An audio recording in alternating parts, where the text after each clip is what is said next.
She never thought Tuesday night would change everything. The diner sat on the corner of 5th and Madison, its neon sign buzzing like a tired heartbeat. Inside, the smell of coffee and apple pie mixed with the chatter of late-night customers who had nowhere else to be.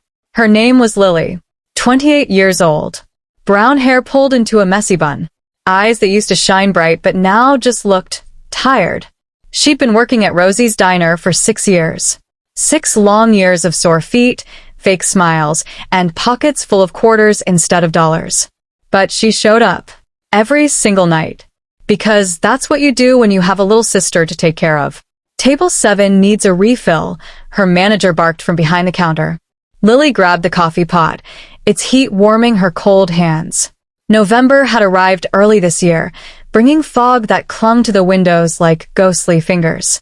She walked past the regulars, Old Joe with his crossword puzzle, the college kids cramming for exams, Mrs. Patterson who came in every Tuesday to escape her empty house.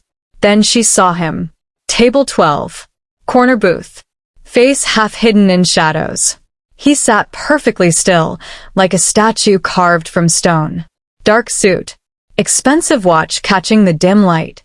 A face that belonged in museums. Sharp jaw, ice blue eyes that seemed to look through things instead of at them.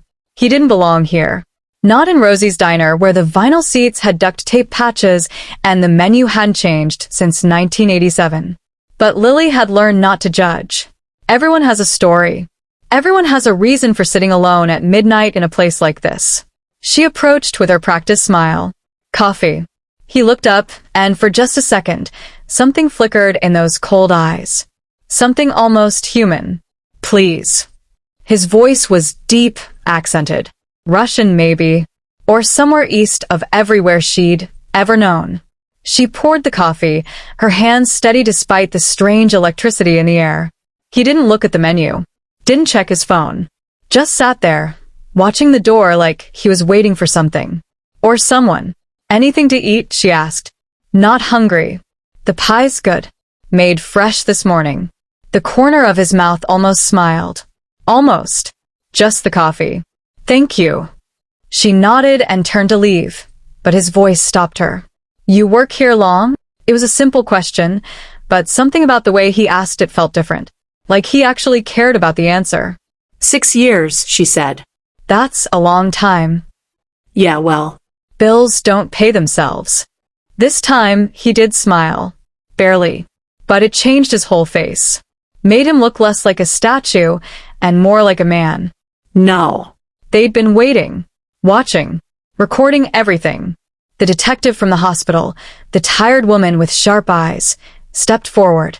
Anton Morozov, you're under arrest for conspiracy to commit murder, racketeering, and about 40 other charges we've been building for 5 years. Anton's face went blank, calculating, looking for exits. There were none. His men started dropping weapons, hands going up. But Anton wasn't done. In one fluid motion, he grabbed Lily, pulling her against him, the gun now pointed at her head instead of his. Nobody moves, he shouted. Rose screamed. Mikhail's vision went red. Let her go, the detective said calmly. You're already looking at life in prison. Don't make it worse. Worse? Worse. Anton laughed wildly. I'm dead anyway. Prison or the street. The families will kill me for this failure. So, what do I have to lose? He pressed the gun harder against Lily's temple. She whimpered in pain. And something inside Mikhail broke. He moved. Not with thought. Not with planning. Pure instinct. Years of training. Muscle memory. The ghost taking over. He closed the distance in 3 steps. His hand struck Anton's wrist, breaking his grip on the gun. His other hand caught Lily, pulling her away. And before Anton could recover, Mikhail had him on the ground, knee on his chest, forearm across his throat. You don't get to hurt her, Mikhail said quietly. Dangerously. You don't get to threaten her. You don't get to even look at her. Anton struggled, but Mikhail's grip was iron. You wanted the ghost back? Here I am. And I'm telling you, if you ever come near her again, if you send anyone near her, if you so much as think about her, I will make what we used to do look like mercy. Anton's eyes went wide. Because he recognized it now. The thing that had made Mikhail so dangerous before. It wasn't that he was willing to kill. It was that he was willing to protect. Mikhail, the detective said softly. Let him go. We've got him. Mikhail stood slowly, helping Lily up gently. Agents swarmed Anton, cuffing him, reading him his rights. The detective approached Mikhail. We've been investigating Morozov for years. When you popped back on our radar at the diner, we saw an opportunity. We've been watching you, recording conversations, building our case. You used me as bait, Mikhail said flatly. We used you as a witness. There's a difference. And now we have everything we need to put Anton and half his organization away forever. What about me? The detective looked at him for a long moment. Officially, you're a witness who assisted in a major federal investigation. Unofficially, Konstantin Petrov gave us information. Details about jobs you did years ago. Names. Dates. Mikhail's stomach dropped. So, I'm going to prison. Maybe. Or maybe you cooperate fully. Testify against everyone. And maybe, just maybe, we offer you immunity. Why would you do that? She gestured to Lily, who was being checked by paramedics. Because that woman took a bullet for you. Because you've been trying to leave this life for 3 years. Because people can change. She handed him a card. Think about it. You've got 48 hours to decide. After that, we come looking for you. She walked away, leaving Mikhail standing in the chaos of arrests and flashing lights. Lily broke away from the paramedics and ran to him, carefully, mindful of her stitches. She threw her arms around him. You're okay, she breathed. We're okay. For now. She pulled back, studying his face. What did she say? The detective? He told her. So you testify and you're free? It's not that simple. Testifying means making enemies. More enemies. It means looking over our shoulders forever. Or, it means doing the right thing and letting the system handle the rest. Rose joined them, her face streaked with tears. That was the scariest thing I've ever seen. And I've seen a lot of scary movies. Despite everything, they laughed. The tension broke like a dam. They were alive. Safe. Together. For now, that was enough. 20 minutes passed. The stranger, she'd started thinking of him as the stranger in her head, hadn't touched his coffee. Just sat there, watching, waiting. Then the door opened. 3 men walked in. And everything in the diner changed. It was subtle at first. The way conversations dropped to whispers. The way old Joe suddenly became very interested in his crossword puzzle. The way the college kids stopped laughing. The 3 men wore long black coats despite it not being that cold. Their faces were hard, like they'd seen things that took away their ability to smile. The leader, a tall man with a scar running down his left cheek, scanned the room with the efficiency of a predator. His eyes landed on table 12, on the stranger. Lily was refilling Mrs. Patterson's tea when she felt it. That electric charge in the air that happens right before something terrible occurs. She'd felt it once before, years ago, right before her father's accident. Her hands started to shake. The 3 men walked toward the corner booth. Their coats swung open just enough for Lily to see what was underneath. Guns. Her heart stopped. This wasn't happening. Not here. Not in Rosie's diner, where the biggest drama was usually someone sending back burnt toast. The stranger stood up slowly. His movements were calm, controlled. Like he'd expected this. Mikhail, the scarred man said in a thick accent. You've been very hard to find. So, the stranger had a name. Mikhail. I wasn't hiding, Mikhail replied quietly. Too quietly. Like a dangerous animal deciding whether to attack or retreat. The Bratva doesn't forget. You knew that when you left. Bratva. Lily didn't know what that meant, but it sounded like death. I'm out, Mikhail said. I don't want trouble. The scarred man laughed. It was the worst sound Lily had ever heard, empty of joy, full of violence. You don't get out. You know the rules. Around the diner, people were starting to notice. Starting to realize something was very, very wrong. Lily should run. Should hide in the kitchen. She'd do anything except stand there frozen with a teapot in her hand. But her feet wouldn't move. Last chance, the scarred man said. His hand moved toward his coat. Time slowed down. Lily saw it happening like a movie playing in slow motion. The man's hand reaching inside his coat. The gun coming out, black metal catching the fluorescent lights. Mikhail's eyes widening just slightly. And in that frozen moment, Lily saw something she'd never seen before in another person's face. Resignation. He wasn't going to fight back. He was just accepting it. She didn't think. Thinking would have stopped her. Her body just moved. Lily ran. Not away from danger, toward it. She threw herself between Mikhail and the gun. Wait. The scarred man's finger was already squeezing the trigger when she appeared. The sound of the gunshot was louder than thunder. It echoed through the diner, shattering the false peace that had existed just seconds before. Lily felt the impact before the pain, like someone had punched her in the chest with a fist made of fire. She looked down and saw red blooming across her white uniform shirt, spreading like a flower opening its petals. No, she heard someone whisper. Maybe it was her. Maybe it was Mikhail. Her legs gave out, but she didn't hit the ground. Strong arms caught her. Mikhail's arms. He lowered her gently, his face hovering above hers. And in his ice blue eyes, she saw something that hadn't been there before. Fear. Why? He asked, his voice cracking. Why would you do that? Lily tried to speak, but her mouth filled with the taste of copper. Blood. She didn't know why. She just knew she couldn't watch someone die. Not when she could stop it. Even if stopping it meant, call an ambulance, someone screamed. The diner erupted into chaos. People running, screaming, pulling out phones. But Lily only saw Mikhail's face. Stay with me, he said, pressing his hand against her wound. Please, stay with me. Behind him, she could see the three men backing away, their faces pale. They'd shot an innocent woman, a witness. This had become much bigger than a simple hit. We need to go, the scarred man hissed. But before they could move, Mikhail's voice cut through the chaos like a knife.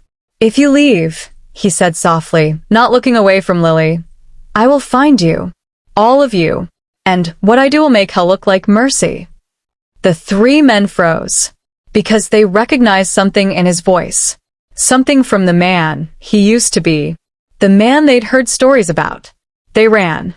The ambulance is coming, Mrs. Patterson sobbed, kneeling beside them. Just hold on, sweetie.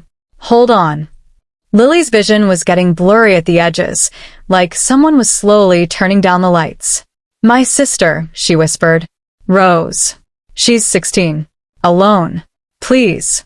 Sure, Mikhail said, and his hand on her face was surprisingly gentle. You're going to be fine. I promise. You're going to be fine. But they both knew he might be lying. Her eyes started to close.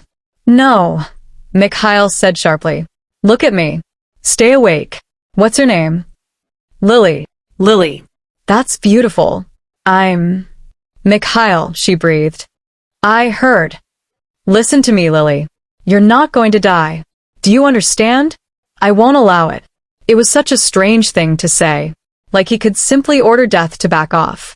But something about his voice made her believe him. Sirens wailed in the distance, getting closer. Why? Mikhail asked again, and now his voice was raw with something she couldn't name. You don't even know me. Lily's lips moved, barely a whisper. No one deserves to die alone. Something broke in his face. The sirens arrived. Red and blue lights painted the diner walls like a disco of emergency. Paramedics rushed in, pushing Mikhail aside, shouting medical terms Lily didn't understand. As they lifted her onto the stretcher, she searched for him through the crowd of uniforms and equipment.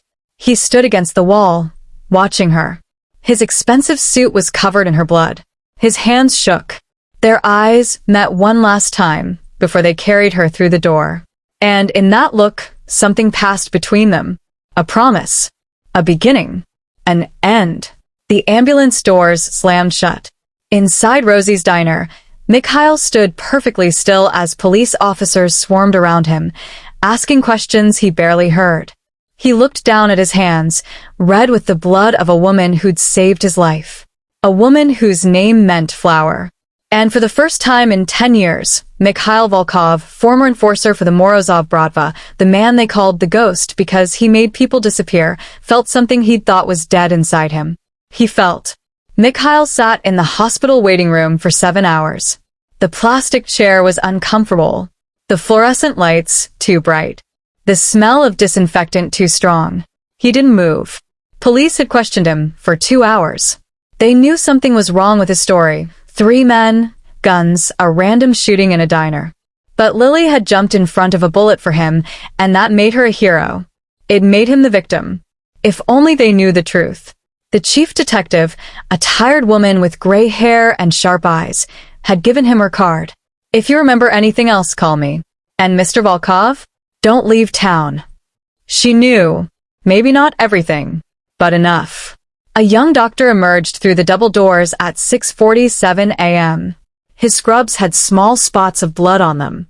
Mikhail stood up so fast his chair scraped against the floor. Are you family? The doctor asked. Yes. Mikhail lied without hesitation. The doctor studied him for a long moment. Mikhail must have looked terrible, suit ruined, face haggard, eyes wild. She's alive, the doctor finally said. Mikhail's knees almost gave out. He grabbed the back of the chair to steady himself. The bullet missed her heart by 2 inches. Collapsed her left lung, broke 2 ribs. She lost a lot of blood. But she's young and strong. She fought hard. Can I see her? She's in recovery. Not conscious yet. Maybe in a few hours. I'll wait. The doctor nodded. There's a girl here. Says she's Lily's sister. Rose. She's been crying for hours. Maybe you could. Mikhail walked toward the family area and saw her immediately. 16 years old, just like Lily had said. Same brown hair, but longer. Same tired eyes. She sat curled up in a chair, her face buried in her knees. She looked up when his shadow fell across her. Her eyes widened. You're him. The man from the diner. I saw you on the news.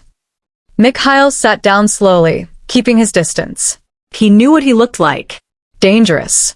Violent. Wrong. Your sister saved my life, he said quietly. Rose's face crumpled. Why? Why would she do something so stupid? Because she's brave. Braver than anyone I've ever met. She's all I have.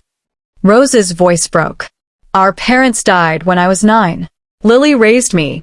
She works 2 jobs, so I can stay in school. She's everything. Mikhail felt something twist inside his chest. A feeling he'd buried so deep he'd forgotten it existed. Guilt. She's going to be okay, he said. You don't know that. Yes. I do. Rose looked at him with red, swollen eyes. How? Because I won't let anything else happen to her. I promise you that. You can't promise that. You're just some guy. If only she knew. They sat in silence as the sun rose through the hospital windows, painting the world in shades of gold and pink. At 9:23 a.m., the doctor returned. She's awake, he said. 5 minutes. She needs rest. Mikhail stood up, but Rose grabbed his arm. Can I go first? He nodded. He'd waited this long. He could wait longer. Rose disappeared through the doors, and Mikhail was left alone with his thoughts. And his past. Because the men who'd come to the diner wouldn't stop. They couldn't. He knew too much. Had done too much for the Bratva before he tried to leave. And now they'd hurt an innocent woman. Which meant Lily was in danger. Which meant he had to do something he swore he'd never do again. He pulled out his phone and dialed a number he'd memorized but never called. It rang 3 times. I didn't think I'd ever hear from you again, Ghost. The voice on the other end was smooth, cultured. Dangerous. I need a favor, Constantine. The Ghost needs a favor? This must be important. Life or death. A pause. I'm listening. I need protection. Not for me. For someone else. Who? A woman. A girl. They're innocent. But the Morozov Bratva will come for them because of me. Constantine laughed softly. You know what favors cost in our world, Mikhail. Name your price. One job. You do one job for me, and I'll keep your friends safe. Mikhail closed his eyes. He'd known it would come to this. What kind of job? The kind you used to be so very good at. I don't do that anymore. Then your friends will die. Simple as that. Mikhail's hand tightened on the phone. When? Soon. I'll be in touch. The line went dead. Mikhail stood there, holding the phone, feeling the old darkness creeping back into his soul like a disease he'd never fully cured. He'd left that life, fought so hard to become someone different, someone better, but the past never really lets you go, especially when it's written in blood. Rose came out of the room, wiping her eyes. She wants to see you, she said quietly. Mikhail walked through the door. The hospital room was small and white and smelled like medicine and fear. Lily lay in the bed, tubes running from her arms, monitors beeping a steady rhythm that said she was alive. She was here. She'd made it. Her eyes were open. When she saw him, something flickered across her face. Recognition. Confusion. Relief. You're real, she whispered. Her voice was hoarse, barely there. Mikhail stopped just inside the door, suddenly uncertain. He'd faced down armed men without flinching, had walked into situations that should have killed him 100 times over. But this small woman in a hospital bed made him feel vulnerable. I'm real, he confirmed. I thought maybe I dreamed you. No dream.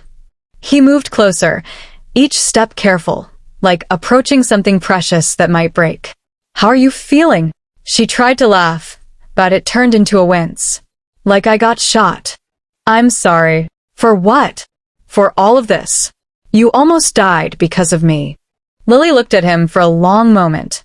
The morning light coming through the window made her eyes look gold instead of brown. I chose to do it, she said finally. You didn't make me. Why?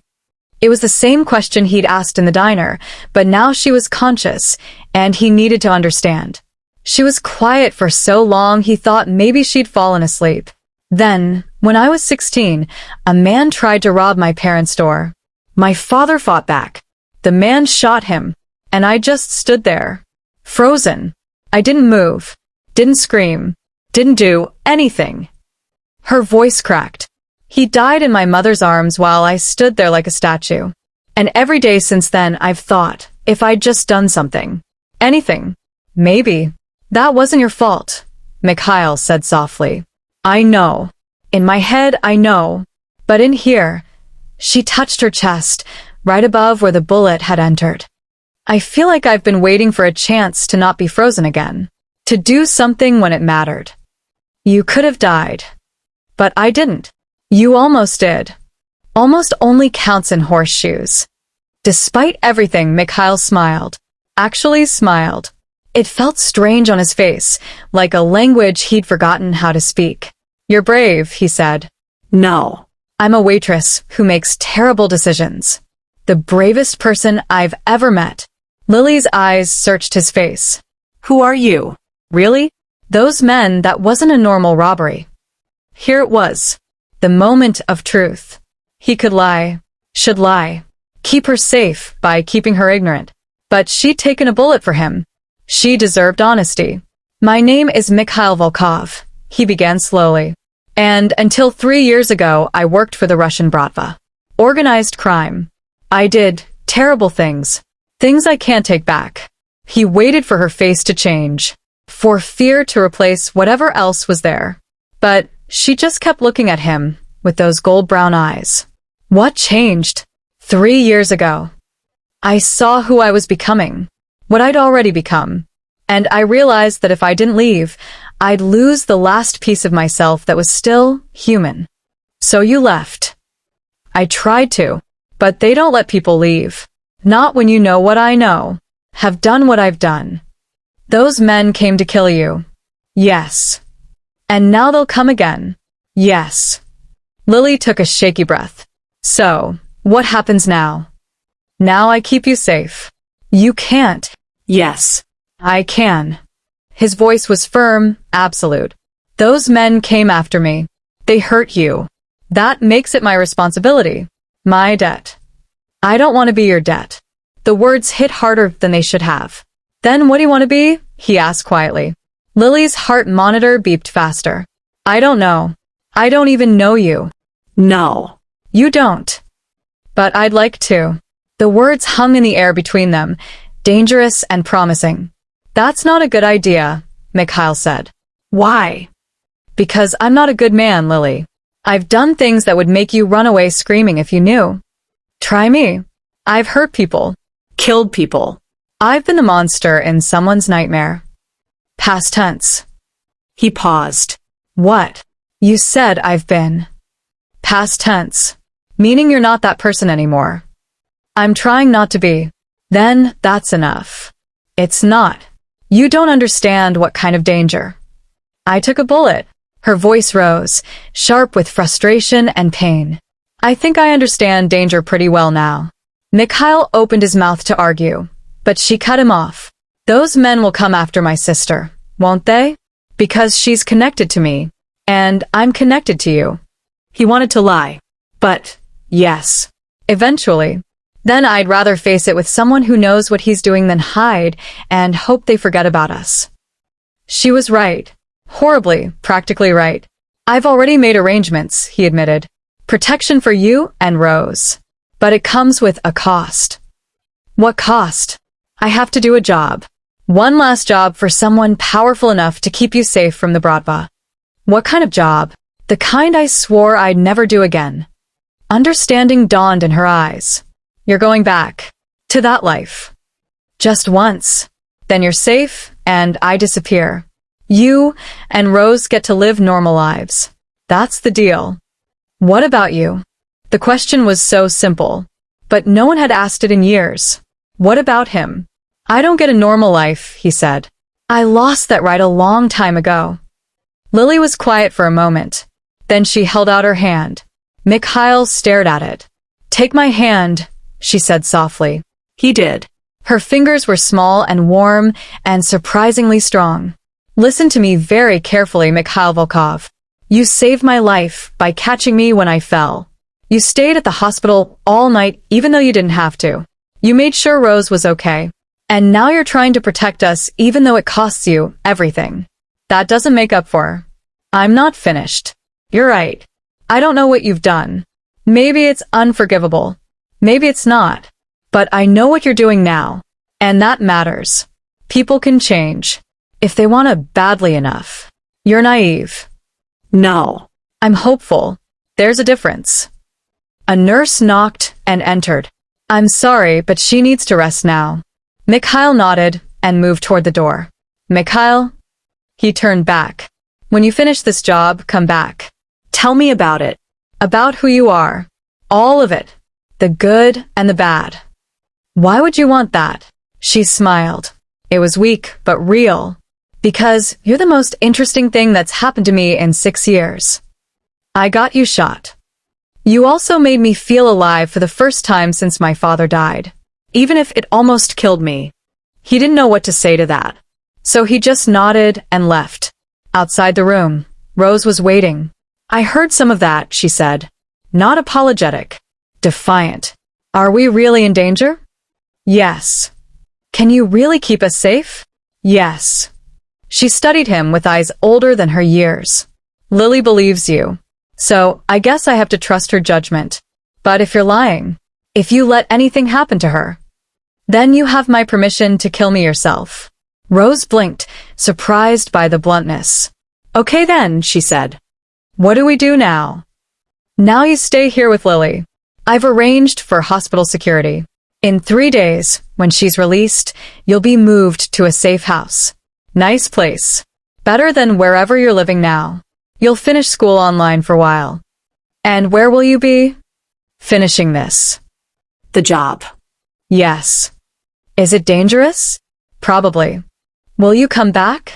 It was the same question Lily had asked, different words. Mikhail looked at this 16-year-old girl who'd already lost so much. I'll try, he said honestly. Rose nodded slowly. I guess that's all anyone can promise. She turned to go back into the room, then stopped. My sister's the best person I know. Don't waste her kindness. Not a lot of people have it anymore. Then she was gone. Mikhail stood in the hospital hallway, surrounded by the smell of disinfectant and the sounds of machines keeping people alive. His phone buzzed. A text from an unknown number. Tonight. 11 p.m. Old warehouse on Pier 19. Come alone. Your first step back into the dark. He deleted the message. He had 12 hours. 12 hours to prepare for something he'd sworn he'd never do again. 12 hours before he became the ghost one more time.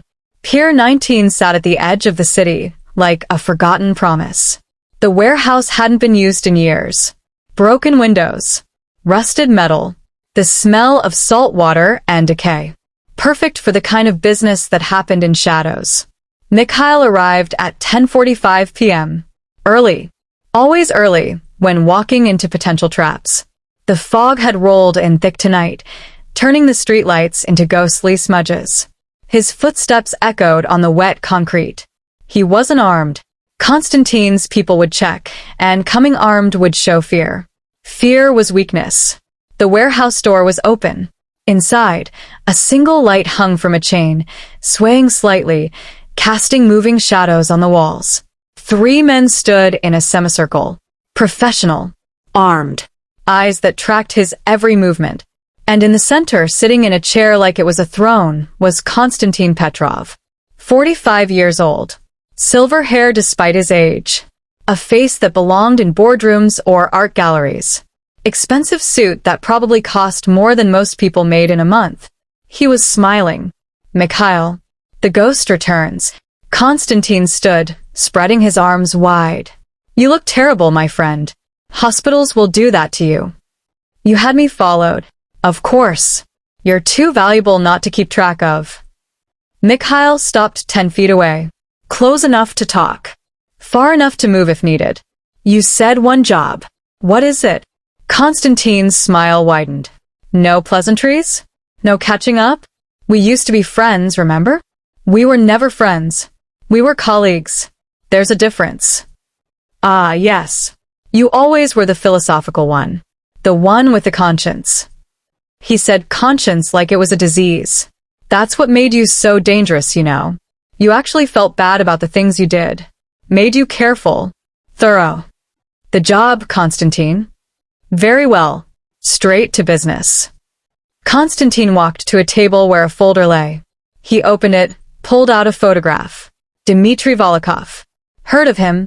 Mikhail's jaw tightened. Yes. Of course you have. He's Morozov's new right hand. Took your position after you left. And he's been very busy. Too busy. Making moves that threaten my operations. Stealing my shipments. Killing my men. You want him dead. I want him gone. Dead is preferable, but I'm flexible. Why not use your own people? Because Dmitry is paranoid. Smart. He knows my people. He's seen their faces. But you? You've been gone 3 years. He thinks you're irrelevant. That's your advantage.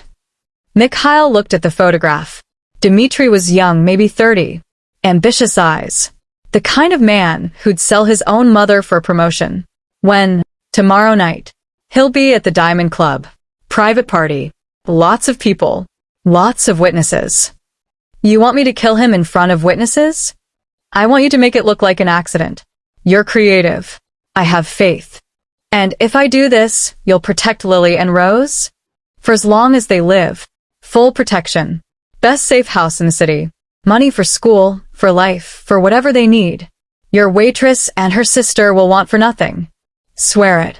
Konstantin placed his hand over his heart in mock sincerity. I swear on my mother's grave, rest her wicked soul, that I will keep them safe. It wasn't much, but it was all Mikhail had. One job. Then I'm out. For real this time. Of course. One job. Konstantin's eyes glittered in the swaying light. Though I have to say, Mikhail, you seem different. Softer. That waitress must be very special. She's none of your business. Everything is my business. That's what makes me good at what I do. He walked closer, studying Mikhail like a specimen under glass. You care about her. actually care. How unexpected. Are we done here? Not quite. I need to know you're still capable. That 3 years of playing normal didn't make you weak. What do you want? Konstantin snapped his fingers. One of his men dragged someone out from the shadows. A man, middle-aged, beaten, tied to a chair. This is Victor. He stole from me. Only a little, but theft is theft. Mikhail's stomach turned. No. No. I'm not executing random people to prove myself to you. Not random. He's guilty. He stole. In our world, there are consequences. Find someone else to be your executioner. Konstantin's smile disappeared. You want my protection for your precious waitress? This is the price. Prove you're still the ghost. Prove you can still do what needs to be done. The man in the chair looked up at Mikhail with desperate, pleading eyes. Mikhail felt the old darkness rising in his chest like bile. This was why he'd left. This. The casual cruelty. The way human life became currency. But if he didn't do this, Lily and Rose would be unprotected. The Morozov Bratva would find them eventually, and they'd use them to hurt him. He'd seen it happen before. Give me a gun, Mikhail said quietly. Konstantin's smile returned. There's the ghost I remember. One of the men handed Mikhail a pistol. Heavy, loaded, familiar. He walked toward Victor. The man was crying now, mumbling prayers in Russian. Mikhail pointed the gun at him. And stopped. He couldn't do it. 3 years ago, he could have. Without hesitation. It would have been just another job. Just another name on a list that was already too long. But now he'd held Lily's hand.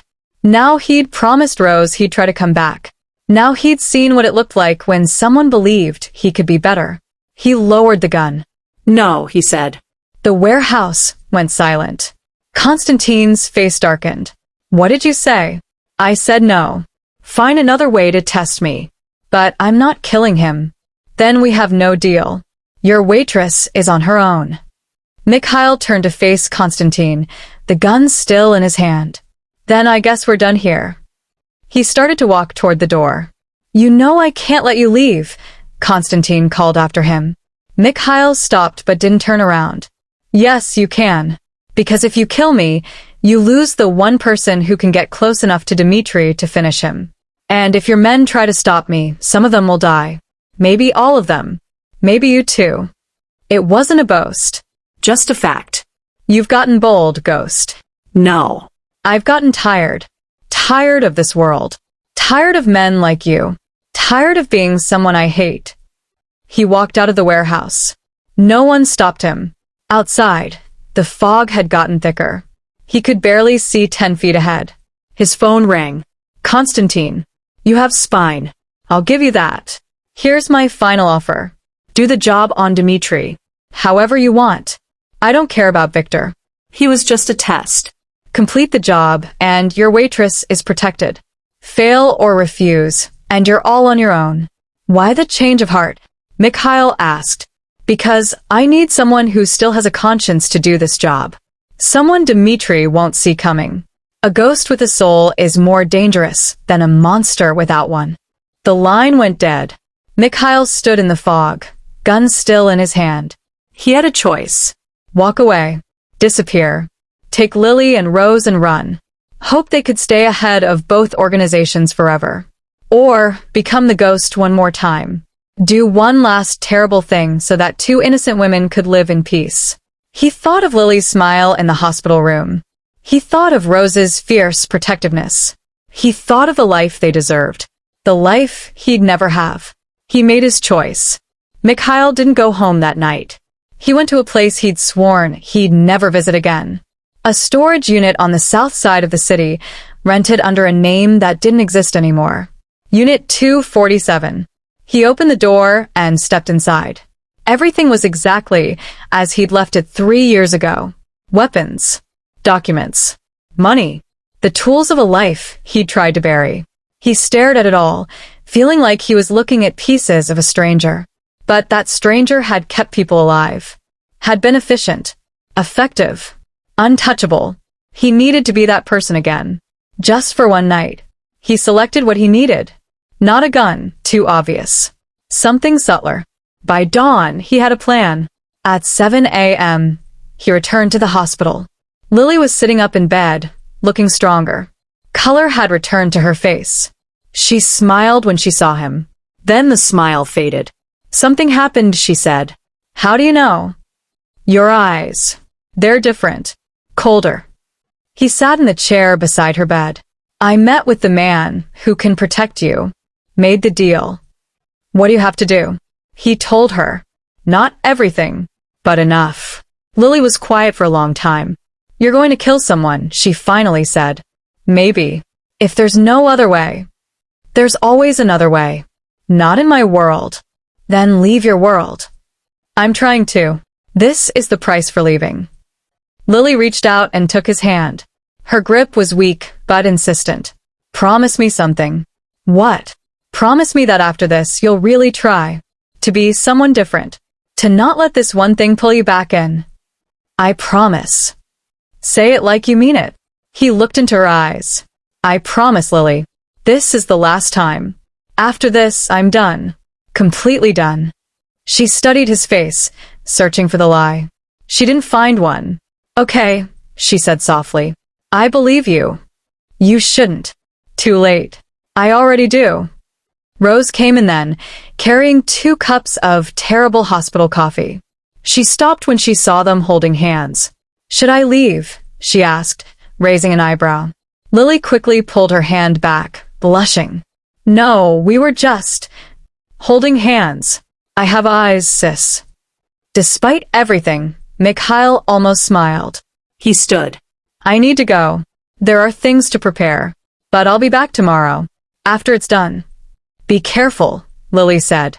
Always am. That's not true. If you were careful, we wouldn't have met. She was right. As he left, Rose followed him into the hallway. Hey, she said. Can I ask you something? Yes. Do you like my sister? Like her? It was such a teenage question that it caught him off guard. I barely know her, he said. That's not what I asked. Mikhail looked at this 16-year-old who'd already figured out how to read people the way he once had. Yes, he admitted. I do. Good. Because she likes you too. I can tell. And she deserves someone who looks at her the way you do. What way is that? Like she's the only real thing in the world. Rose turned and walked back to her sister's room, leaving Mikhail standing there with those words echoing in his head. Like she's the only real thing in the world. Was that how he looked at her? Maybe. Because in a life built on lies and violence and shadows, Lily was the first true thing he'd found in years. And he was about to risk everything to keep her safe. The Diamond Club sat on the top floor of the Meridian Tower. Exclusive. Expensive. The kind of place where criminals and politicians drank together and pretended they were different. Mikhail arrived at 9 p.m. He wore a suit he'd kept from his old life. Custom-tailored. Forgettable. The kind of suit that said, I belong here without attracting attention. The doorman checked his invitation, a forgery that had cost him $3,000 and a favor he'd have to repay someday. Inside, the club was all glass and chrome and ambient lighting. Music pulsed softly. Beautiful people in expensive clothes talked about nothing important. And somewhere in this crowd was Dmitry Volkov. Mikhail ordered a vodka at the bar. Didn't drink it. Just held it. Props were important. He scanned the room with practiced efficiency. There. Corner booth. 3rd floor balcony. Dmitry surrounded by his people. 6 bodyguards. All armed. All alert. Getting close would be impossible. Unless. Mikhail waited. At 10:17 p.m., Dmitry got up and walked toward the restroom. Alone. Arrogant enough to think he was untouchable here. This was the moment. Mikhail moved through the crowd like smoke. Invisible. Unremarkable. He entered the restroom 30 seconds after Dmitry. Luxury bathroom. Marble. Gold fixtures. Music piped in softly. Dmitry stood at the sink, washing his hands. They made eye contact in the mirror. Recognition flickered across Dmitry's face. Then confusion. Volkov?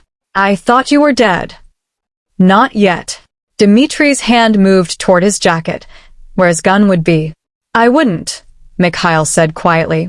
Something in his voice made Dmitri freeze. The ghost was back. Even if just for tonight. What do you want? Dmitri asked carefully. To give you a message from Konstantin Petrov. I don't take messages from that Georgian pig. This one you'll want to hear.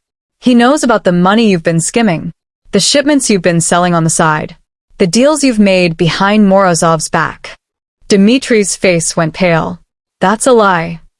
Is it? Then why do you look so scared? I'm not. Konstantin has proof. Documents. Photos. Recordings. Everything. He was going to give it all to Morozov. Let the Bratva handle you the way they handle thieves. Why are you telling me this? Mikhail stepped closer. Because he gave me a choice. Kill you or give you a chance to run. Disappear. Take whatever money you have and go somewhere the Bratva will never find you. Why would he let me run? Because killing you would start a war. But if you just vanish, then it looks like you ran away. Like you knew you were caught.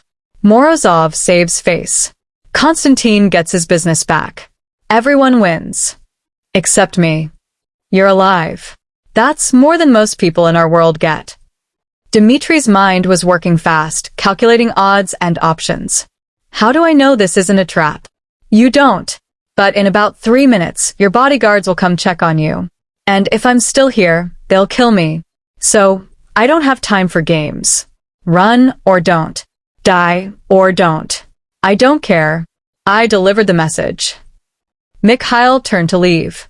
Wait, Dmitri said. Why did you leave? 3 years ago. You were at the top. Morozov's favorite. Why walk away? Mikhail stopped at the door. Because I looked in the mirror one day and didn't recognize the person looking back. And I decided I'd rather die trying to be someone else than live as the man I'd become. He walked out. In the hallway, he kept walking. Calm. Steady. Just another guest heading back to the party. Behind him, he heard rapid footsteps.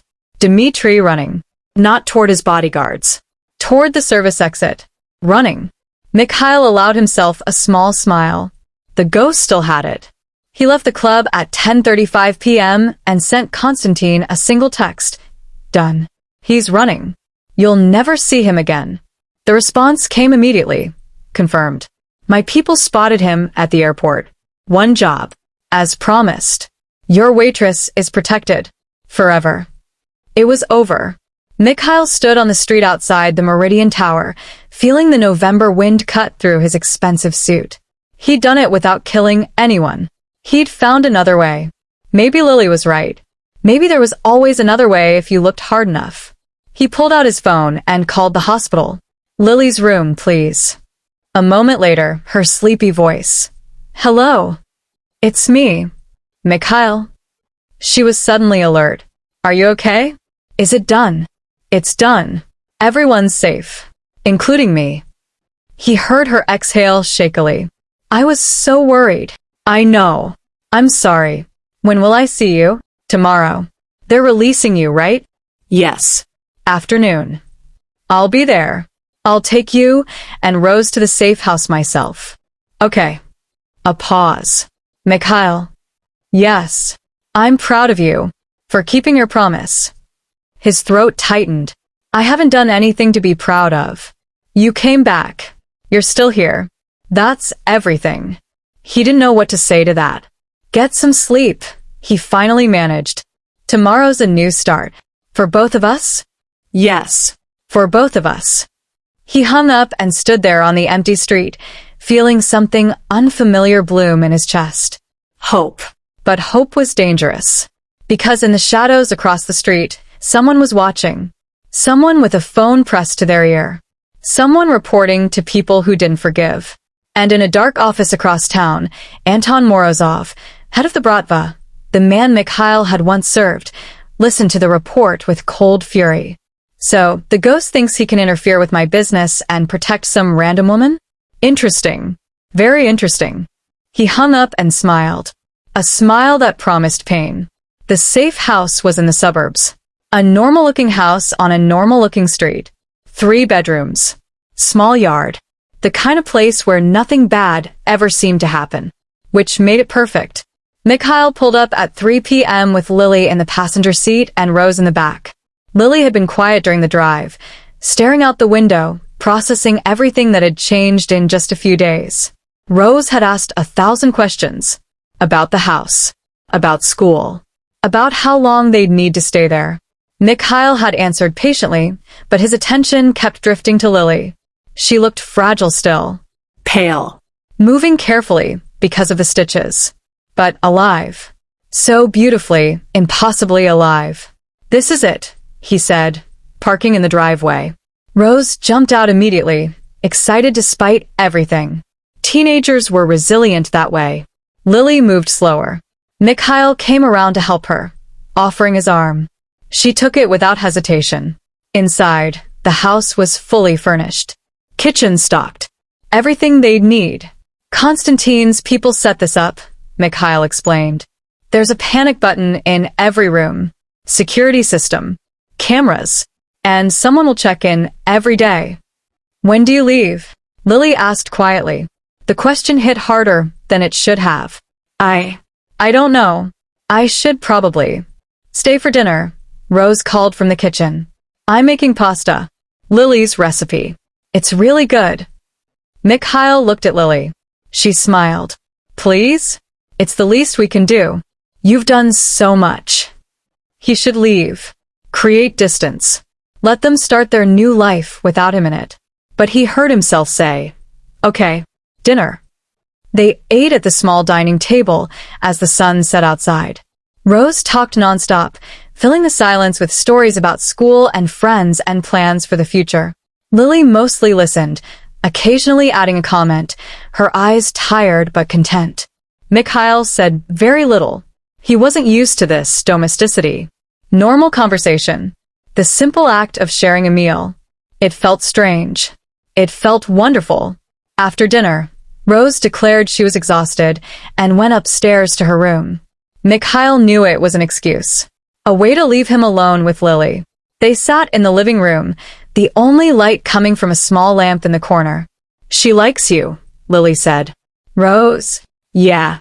She doesn't trust easily. But she trusts you." "I don't know why. She shouldn't."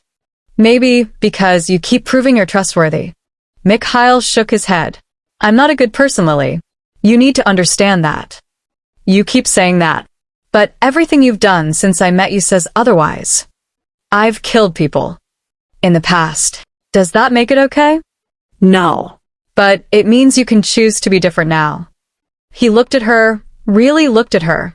Her tired eyes. Her gentle smile. The bandage he could see under her shirt collar. "Why do you believe in me?" he asked. "You don't even know me." "I know enough. I know you stayed at the hospital all night. I know you promised to protect us and kept that promise. I know you found a way to complete your job without killing anyone. That matters. It was one job. That doesn't erase years of." "I'm not trying to erase anything. I'm just saying people are more than their worst moments." Silence fell between them.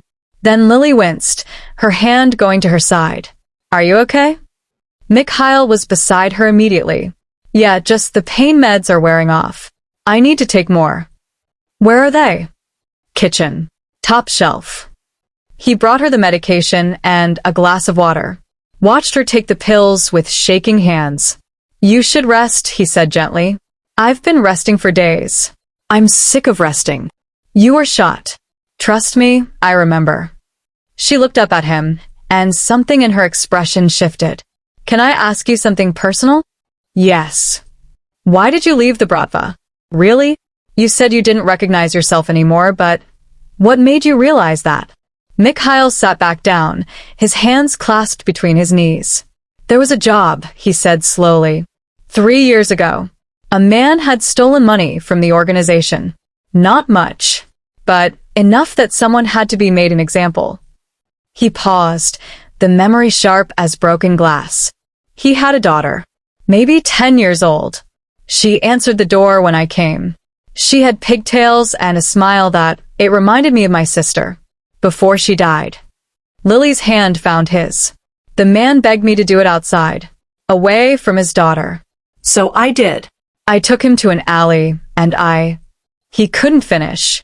And after? Lily prompted gently. After, I went back to my apartment, looked in the mirror, and I saw a monster. My sister used to tell me stories when we were kids about heroes and villains. And I realized I'd become the villain in someone else's story. That little girl's story. So you left. I tried to. The Bratva doesn't like people leaving. I've been hiding ever since. Until those men found me at your diner. I'm glad they did, Lily said softly. How can you say that? You almost died. But I didn't. And now I know you. And you're here, safe, trying to be better. That seems worth a bullet. You're insane. Maybe. But I'm also right. She yawned, the medication starting to work. You should sleep, Mikhail said. Will you be here when I wake up? He should say no. Should create distance. Yes, he said instead. She smiled and closed her eyes. Mikhail sat there, watching her breathe, feeling something terrifying and wonderful taking root in his chest. He was falling for her. For this brave, foolish, kind woman who jumped in front of bullets and believed monsters could change. And that was the most dangerous thing of all. Because in his world, caring about someone made them a target. And he'd just made Lily the biggest target of all. For 2 days, everything was perfect. Mikhail stayed at the safe house, telling himself it was just to make sure they were settled. That the security was working. That they felt safe. But really, he stayed because leaving felt impossible. He watched Lily heal. Watched color return to her face. Watched her laugh at Rose's terrible jokes. He helped Rose set up for online school. Fixed the broken cabinet in the kitchen. Did 100 small, normal things that felt like playing pretend. Like he was a normal person living a normal life. On the second night, after Rose went to bed, Lily found him sitting on the back porch, staring at nothing. She sat beside him, careful of her stitches. You're thinking too loud, she said. Sorry. What's going on in that head of yours? I should leave. She was quiet for a moment. Do you want to? No. Then why leave? Because the longer I stay, the harder it gets. Harder to what? To keep you safe. Lily turned to face him. Mikhail, look at me. He did. You've done everything you said you would. We're safe. Protected. You finished the job. You kept your promise. You don't owe us anything. I know. So, why does it feel like you're running away? The words hit like a punch. Because I am, he admitted. Because staying means something I'm not sure I'm ready for. What does it mean? He looked at her, really looked at her. At the way the porch light caught her eyes. The way she tilted her head when she was curious. The small scar on her chin she'd probably had since childhood. It means caring about someone again. It means having something to lose. And in my world, having something to lose is how you get killed. You're not in that world anymore. Yes, I am. I'll always be in it. Men like me don't get happy endings, Lily. She reached out and took his hand. Her fingers were warm and sure. Maybe not. But maybe you get happy middles. Happy moments. That's more than nothing. Is it enough? I don't know. Is it? He didn't have an answer. They sat in silence, hands intertwined, while the night grew deeper around them. I like you, Lily said suddenly. I know it's fast. I know it's crazy. We barely know each other. But I like you, Mikhail Volkov. And I think you like me too. His heart was pounding. I do. Then stay. Not forever. Not because you have to, but because you want to. For as long as it feels right. And when it stops feeling right, then you leave. No questions. No guilt. It was such a simple offer. Such a terrifying offer. Okay, he whispered. She smiled. Okay. They sat there for another hour, not talking, just being. And for those 60 minutes, Mikhail let himself believe that maybe, just maybe, he could have this. He was wrong. At 3:47 a.m., his phone buzzed. Konstantin's number. Mikhail answered immediately, slipping out of the house, so he wouldn't wake anyone. What's wrong? We have a problem. Konstantin's voice was tight. Morozov knows. Mikhail's blood turned to ice. Knows what? About Dmitri. About you. About the waitress. How? Someone talked. Doesn't matter. Who? What matters is that Anton is furious. You made him look weak. Let one of his men run away. That was the plan. That's what we agreed. I know. But Morozov sees it differently. He sees it as you interfering with Bratva business. And he's put out a contract. The world tilted. On who? All of you. You. The waitress. Her sister. He wants to send a message. Mikhail couldn't breathe. You promised. You swore you'd protect them. And I will. But my protection only goes so far. Anton is the head of the Bratva. He has resources I can't match. We need to move fast. Move where? Do what? Leave the country. All of you. Tonight. I have papers ready. New identities. Money. Everything you need to disappear. She just got out of the hospital. She can't travel. Then she dies. Those are the options, Ghost. Run or die. Mikhail's mind raced. How long do we have? Hours. Maybe less. Anton's people are efficient. They're probably already on their way. I need time. You don't have time. Meet me at the old port at dawn. Bring the women. We'll get you on a boat to Greece. From there, you disappear. The line went dead. Mikhail stood in the darkness, his worst nightmare coming true. He'd tried to protect them. And instead, he'd painted targets on their backs. He went back inside. Lily was awake, standing in the hallway. She'd heard him leave. What's wrong? She asked immediately. He told her everything. Her face went pale. No. No, we just got here. We just got safe. I'm sorry. I'm so sorry.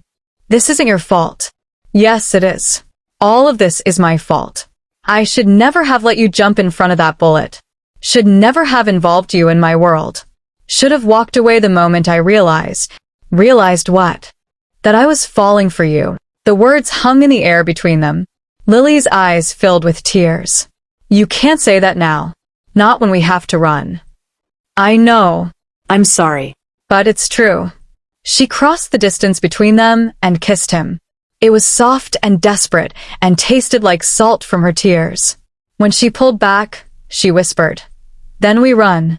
Together. All three of us. And we figure out the rest later. You do that? Leave everything. There's nothing here I care about more than staying alive. Then keeping Rose alive. Then what? Then seeing where this goes. You and me." Mikhail pulled her close, careful of her wound. "We need to wake Rose. Pack light. We leave in an hour." What do we tell her? The truth. She deserves that. They woke Rose and explained quickly. To her credit, she didn't panic. Just nodded and started packing. At 4:30 a.m., they loaded into Mikhail's car. The city was still sleeping, unaware that 3 people were fleeing for their lives. As they drove toward the port, Mikhail kept checking the mirrors. No followers. Not yet. But they were coming. He could feel it. Lily sat in the passenger seat, her hand on his arm, grounding him, keeping him focused. Rose sat in back, quiet for once, understanding the gravity of what was happening. They arrived at the port at 5:15 a.m. Konstantin was already there, standing beside a shipping container with a door cut into its side. "You're late," he said. "We're here. Where's the boat?" Change of plans. Boat's not safe anymore. Too many eyes on the docks. You're going by land. Hidden in this container. My truck will take you to a private airstrip 3 hours north. From there, a plane to Portugal. Mikhail didn't like it. Felt wrong. But what choice did they have? How do we know we can trust you? Rose asked suddenly. Konstantin smiled. Smart girl. You can't. But your options are trust me or take your chances with the Bratva. He's right, Mikhail said quietly. This is our only shot. They climbed into the container. Inside, it had been modified. Seats, water, supplies. Not comfortable, but livable. 3 hours. Constantine said. Don't make noise. Don't try to get out. The driver doesn't know you're in here. Safer that way. The door started to close. Constantine, Mikhail called. Yes, thank you. Don't thank me yet. You're not safe until you're in the air. The door slammed shut. Darkness. Complete darkness. They heard the container being lifted, moved, loaded onto a truck. Then the engine started and they were moving. I don't like this, Rose whispered. I know, Lily said, finding her sister's hand in the dark. But we're together. That's what matters. Mikhail said nothing, because he'd just realized something terrible. Constantine had been too prepared, too ready with an alternate plan, which meant either he was extremely efficient or he'd known about the contract before he called. And if he'd known before, the truck stopped. They'd been driving for maybe 20 minutes, not 3 hours. This was wrong. Mikhail? Lily's voice was tight with fear. Stay quiet, he whispered. The container door opened. Light flooded in, blinding after the darkness. And standing there, backlit by the rising sun, was Anton Morozov himself, surrounded by a dozen armed men. Hello, Ghost, he said with a smile that promised death. Did you really think it would be that easy? Mikhail stepped in front of Lily and Rose immediately. A human shield. The only thing he could offer. Anton Morozov looked exactly as Mikhail remembered. Late 50s. Iron gray hair. Eyes like a shark. Flat. Emotionless. Always calculating. He wore an expensive coat despite the warm morning. Power didn't care about comfort. You've caused me considerable trouble, Mikhail, Anton said conversationally, as if they were discussing weather. 3 years I let you hide. Let you play civilian. I was even willing to forgive. To let you live your quiet little life. Then why are we here? Mikhail asked, his voice steady despite the fear flooding his system. Because you couldn't help yourself. You had to interfere. Had to send Dmitri running like a coward. Made me look weak in front of the other families. Dmitri was stealing from you. From everyone. I did you a favor. You made a decision that wasn't yours to make. Anton's voice cracked like a whip. You are nothing without me. I made you. I gave you power, respect, fear. And you threw it away for what? A normal life? He laughed, bitter and cold. There is no normal life for men like us, Mikhail. There is only the work. And when you stop being useful, you stop being alive. Behind Mikhail, he felt Lily's hand grip his shirt. Let them go, Mikhail said quietly. This is between us. They're innocent. No one is innocent. The moment that Waitress jumped in front of a bullet for you, she became part of this world. And in this world, there are consequences. Anton gestured to his men. 4 of them moved forward. Wait, Mikhail said. We can make a deal. What could you possibly offer me? Anything. Everything. I'll come back. I'll work for you again. Do whatever you want. Just let them go. Anton considered this. Interesting. You'd return to a life you hate to save them? Yes. And what makes you think they'd be safe even if you agreed? What stops me from killing them anyway, just to teach you a lesson? Your word. You're a lot of things, Anton, but you keep your word. Everyone knows that. It was true. Anton's reputation was built on brutal honesty. He'd kill you, but he wouldn't lie about it. Anton smiled. Flattery. How unlike you, Ghost. He walked closer, studying Mikhail's face. You really care about them. The Waitress especially. I can see it in your eyes. He turned to Lily. Step forward, dear. No, Mikhail said.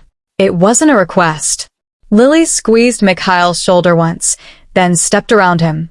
She stood before Anton, small and pale and terrified, but not backing down. You're the one who took a bullet for him? Anton asked. Yes. Why? Because no one should die alone. Anton laughed. How noble. How utterly pointless. He circled her like a predator. Do you know what he's done? Your precious hero? The things he's capable of? I know enough. Do you? Do you know about the families he's destroyed? The people who've disappeared because of him? The blood on his hands. Lily's jaw tightened. Everyone has a past, but not everyone's past follows them. Anton stopped directly in front of her. Here's what's going to happen. You have a choice. 2 options. 2 paths. He held up one finger. Option 1. Mikhail comes back to work for me. Does whatever I ask, whenever I ask. Becomes the ghost again. And you and your sister walk away. New identities. New lives. You never see him again. He held up a second finger. Option 2. Mikhail refuses. And all 3 of you die. Right here. Right now. The port was silent except for waves lapping against the dock. That's not a choice, Lily said. Life rarely offers good choices, dear. Only choices. Lily turned to look at Mikhail. Their eyes met. And in that moment, something passed between them. Understanding. Acceptance. Love. She turned back to Anton. I choose option 3, she said clearly. Anton raised an eyebrow. There is no option 3. There's always an option 3. She grabbed the gun from Anton's holster. Fast, desperate, reckless, and pointed it at him. Everyone froze. A dozen weapons trained on her instantly. Lily, no. Mikhail shouted. But she didn't lower the gun. Her hands shook. Her breathing was ragged. But her eyes were fierce. Here's my deal, she said to Anton. You let us all go. Right now. Or I shoot you. Anton smiled. Actually smiled. You won't. Try me. You're a waitress. You serve coffee and pie. You save lives, not take them. You don't have it in you.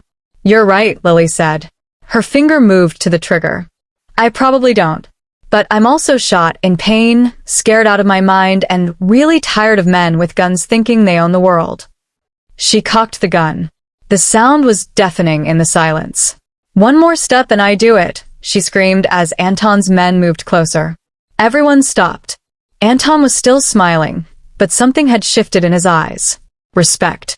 Or maybe just surprise. You've got spirit, he said. I'll give you that. I've got a gun pointed at your head. That's what I've got. And 12 guns pointed at yours. But you die first. And from what Mikhail told me, you're too smart to die for pride. A standoff. The sun continued rising, painting the port in shades of gold and red. Mikhail's mind raced. Lily couldn't hold this position forever.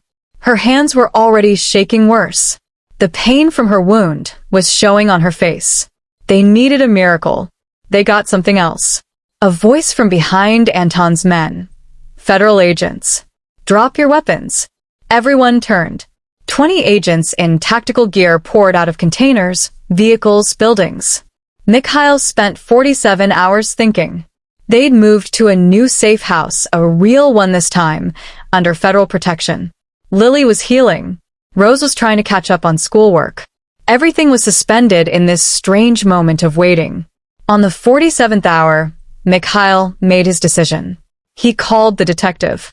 I'll testify, he said. All of it. Everything I know. Smart choice. But I have conditions. We don't usually. Full immunity for me. Witness protection for Lily and Rose. New identities. New city. And they get to choose whether I'm part of that new life or not. Silence. That last part isn't standard, the detective said finally. Then make it standard. Because I won't testify unless I know they're safe and free to choose their own future. With or without me. You care about them that much? More than anything. Another pause. I'll see what I can do. 3 days later, the deal was done. Mikhail would testify. The prosecution estimated 6 months of trials, depositions, and testimony. During that time, Lily and Rose would be relocated. New names. New home. New everything. And when it was over, Mikhail would be given the same option. He could join them or disappear on his own. Their choice. His choice. Before they left, Lily asked for 1 day. Just 1 day for the 3 of them to be normal. The marshals agreed. They went to the beach. It was late March now. Still cold. The beach was almost empty. Rose ran ahead, collecting shells, taking photos, being 16. Mikhail and Lily walked slowly along the water's edge. Are you scared? She asked, terrified. Of testifying? Of losing you. She stopped walking. You're not losing me. You're going to witness protection. I won't know where you are. Won't be able to call. Won't see you for 6 months or more. So, a lot can change in 6 months. Lily took both his hands in hers. Listen to me very carefully, Mikhail Volkov. I have spent 6 years serving coffee to people who barely saw me. People who treated me like furniture. Like I was invisible. Her grip tightened. But you saw me. From that first moment in the diner, you saw me. And I saw you. Not the ghost. Not the criminal. You. The man trying to be better. Lily, I'm not finished. 6 months is nothing. I've waited my whole life to feel the way I feel when I'm with you. So yes, I'll go into protection. Yes, I'll get a new name and a new life. But that doesn't change what I feel. That doesn't change that I'm falling in love with you. The world stopped. You're what? Falling in love with you. Probably already have fallen. I know it's crazy. I know it's too fast. But it's true. Mikhail couldn't breathe. I've killed people, he said desperately. I've done terrible things. I know. I have nightmares. I wake up sometimes thinking I'm back there. Back in that life. I know. I'm broken, Lily. Damaged. I might never be fully okay. She reached up and touched his face. Then we'll be broken together. Because I'm not perfect either. I'm scared all the time. I have panic attacks. I still see my father dying every time I close my eyes. That's different. Why? Because your trauma involves guilt, and mine involves grief. Pain is pain, Mikhail. And healing is healing. We can do it together or alone. I choose together. He kissed her then. Soft and desperate and full of promise. When they broke apart, both were crying. 6 months, he whispered. 6 months, she agreed. And then we figure out the rest. Rose came running back, waving a perfect sand dollar. Look what I found. It's not even broken. She looked at their faces. Were you guys kissing? Gross. Also, finally. They laughed. The 3 of them sat on the beach until the sun started to set, painting the sky in impossible colors. I'm scared, Rose admitted quietly. Of leaving. Of starting over. Of new names and new schools. Me too, Lily said. Me 3, Mikhail added. But we're together, right? Rose asked. For these next few months, we're together? Together, Lily confirmed. Mikhail nodded. Together. And for one perfect evening, they were just 3 people watching the sunset. Not victims. Not criminals. Not witnesses. Just people. The next morning, the marshals came. 2 SUVs. Professional. Efficient. Kind but firm. It's time, the lead marshal said. Lily and Rose had 1 bag each. Everything else would be provided. At the door, Lily turned back to Mikhail. 6 months, she said. 6 months, he repeated. Promise me you'll come find us. I promise.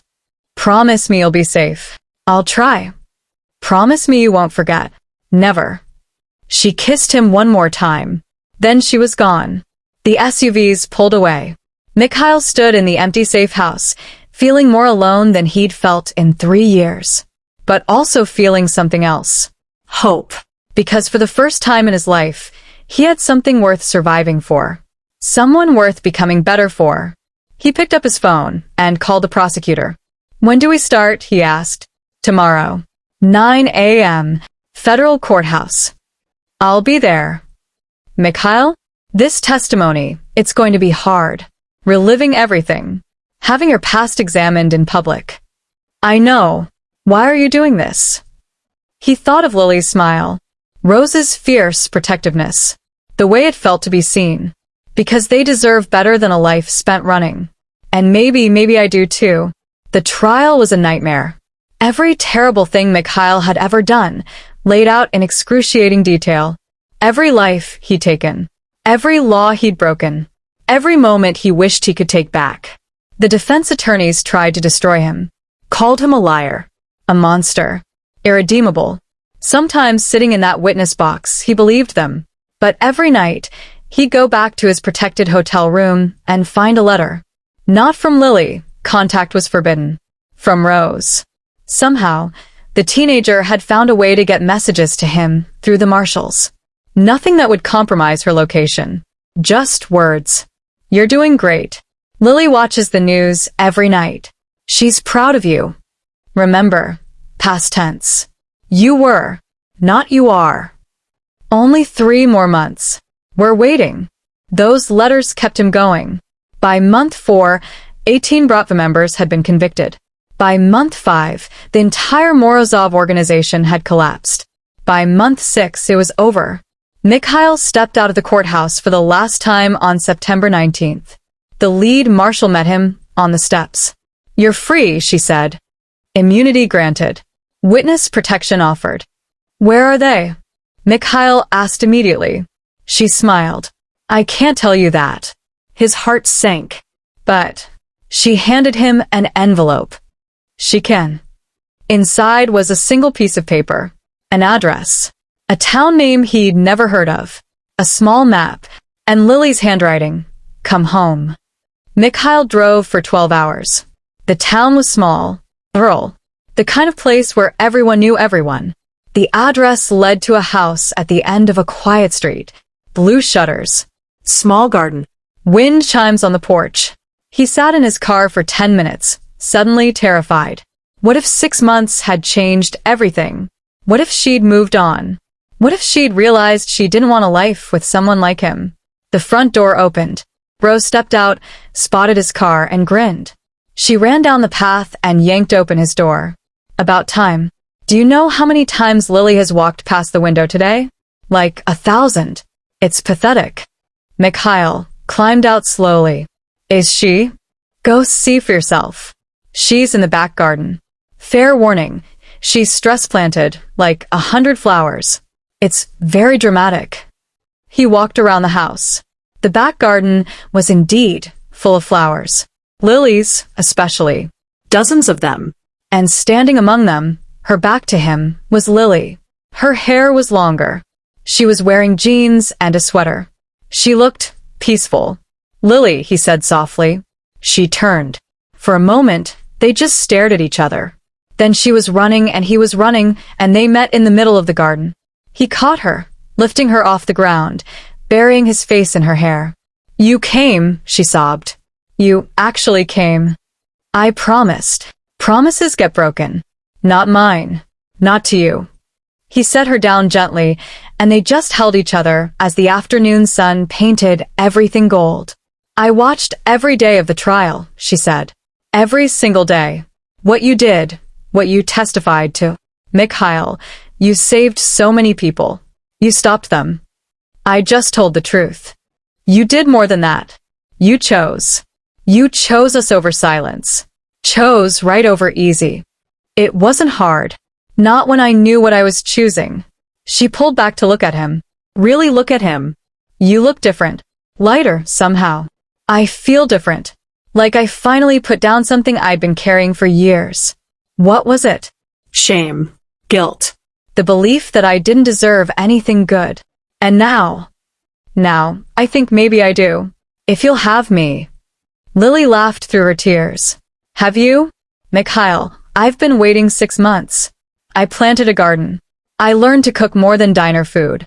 I prepared a whole speech about how we should take things slow and be reasonable and not rush into anything. And I'm throwing all of that out because I love you. Completely. Irrationally. In a way that probably makes no sense to anyone but me. It makes sense to me. Does it? Yes. Because I love you too. Have since the moment you jumped in front of that bullet. Maybe even before. They kissed as the flowers swayed around them. When they finally broke apart, Rose was standing at the back door with her phone out. Did you seriously just take a picture? Lily asked. For your wedding. Rose called. You'll thank me later. We're not getting married, Lily said. Yet, Rose countered. You're not getting married yet. She disappeared back inside, laughing. Mikhail and Lily looked at each other. She's probably right, Lily said. Probably. Is that something you'd want? Eventually? Eventually? Yes. You? Yes. But first, I want time. Normal time. To learn everything about you. To let you learn everything about me. To be boring and domestic and wonderfully, perfectly ordinary. That sounds perfect. They walked into the house hand in hand. Inside, it was small but cozy. Rose had already ordered pizza. She'd set the table for 3. Welcome home, Rose said, hugging Mikhail. Don't screw this up. Lily deserves the world. I know she does. Good. Now, who wants to explain to me how I'm supposed to make friends in this tiny town when I can't even use my real name? Because I'm Sarah now. Sarah. Do I look like a Sarah? Lily laughed. You look exactly like a Sarah. That's because you're biased. You have to say nice things. You're my sister. They ate pizza and argued about Rose's new name and made plans for the future. And later, when Rose went to bed, Mikhail and Lily sat on the back porch under a sky full of stars. What do we do now? Lily asked quietly. Just live. Just live, Mikhail confirmed. That's it? That's the plan? That's the plan. Wake up every day. Choose each other. Build something real. Something good. What if the past comes back? Then we face it together. What if it's too hard? Then we find a way through. What if? He kissed her, cutting off her questions. What if, he said gently, we just believe we deserve this? Deserve happiness? Deserve peace. Can we do that? We can try. She leaned against him, and they sat in comfortable silence. Mikhail? Yes, thank you. For what? For staying at the hospital. For protecting us. For choosing to be better. For coming back. Thank you for jumping in front of that bullet. For believing I could change. For waiting. For loving me despite everything. Not despite. Because of. All of it made you who you are. They sat there until the stars wheeled overhead and the night grew deep. 2 broken people, finding their way to whole. Together. The diner was nothing like Rosie's. It was smaller. Cleaner. No duct-taped vinyl seats. But it was theirs. Lily's Cafe, the sign said. Simple. Perfect. Lily stood behind the counter, pouring coffee for the morning regulars, laughing at their terrible jokes, remembering everyone's orders. In the corner booth, Mikhail sat with his laptop. He'd started writing a book. About his life. About the choices that led him into darkness and the choice that led him out. The prosecutor had suggested it. Thought it might help others who wanted to leave that life. He wasn't sure it would help anyone, but writing it helped him. Coffee? Lily asked, appearing at his table with the pot. Please. She poured, and their fingers brushed. Even after a year, that simple touch still sent electricity through him. How's the writing going? Slow. Painful. Necessary. The best things usually are. The door chimed. Rose walked in, backpack slung over one shoulder. She'd made friends finally. Even had a boyfriend, though Mikhail had given him the intimidation speech just last week. The kid had survived it barely. I'm starving, Rose announced. Can I get pancakes? You literally just ate breakfast at home, Lily said. That was 2 hours ago. I'm a growing teenager. You're 17. You're done growing. Emotionally, I'm still growing. Emotional growth requires pancakes. Lily rolled her eyes but smiled. 1 order of pancakes coming up. She disappeared into the kitchen. Rose slid into the booth across from Mikhail. So, she said, are you finally going to ask her? Ask her what? Don't play dumb. The ring's been in your jacket pocket for 3 weeks. I saw it when I borrowed your coat. Mikhail sighed. You're worse than the FBI. Better, actually. They never found Anton's offshore accounts. I found her engagement ring in 10 seconds. I'm waiting for the right moment. There's no perfect moment. Just moments. You taught me that. She was right, of course. He'd been carrying the ring for weeks, waiting for some grand gesture. Some perfect scene. But life wasn't about perfect scenes. It was about simple moments. Coffee. Pancakes. Laughter. It was about choosing each other every day. When Lily came back with Rose's pancakes, Mikhail stood up. Lily, yeah. Remember when you said you wanted ordinary? Boring? Domestic? I remember. Is that still what you want? More than anything. Good. He got down on one knee right there in the middle of the cafe, pulled out the ring. Because I want to give you ordinary for the rest of our lives. I want boring mornings and quiet nights. I want to grow old with you and argue about what to watch on TV and dance in the kitchen when Rose isn't looking. Lily's hand went to her mouth. I want to be the person you see when you wake up and the last person you see before you sleep. I want to build a life that's nothing like the one I had before. A life that's safe and simple and full of love. Tears were streaming down her face now. Lily Grace Carter, or whatever your name is now, will you marry me? She nodded, unable to speak. Then found her voice. Yes. Yes, absolutely yes. He stood and slipped the ring on her finger. The entire cafe erupted in applause. Turns out everyone had been watching. Small towns were like that. Rose was crying, actually crying, which she later denied. Lily kissed him in front of everyone, not caring who saw. When they finally broke apart, she whispered, I love you. I love you too. Even though I'm a waitress who makes terrible decisions? Especially because of that. That terrible decision saved my life. We saved each other. We did. The rest of the day passed in a blur of congratulations and free coffee and Rose planning a wedding despite Lily insisting they hadn't set a date yet. That night, after the cafe closed and Rose went to a friend's house, Mikhail and Lily sat in their small living room. Are you happy? He asked. Deliriously. You? More than I ever thought possible. No regrets. Only that I didn't meet you sooner. She curled up against him, and they sat in comfortable silence. Outside, the small town was quiet. Safe. No danger lurking in shadows. No past coming to destroy them. Just life. Simple, ordinary, beautiful life. Mikhail.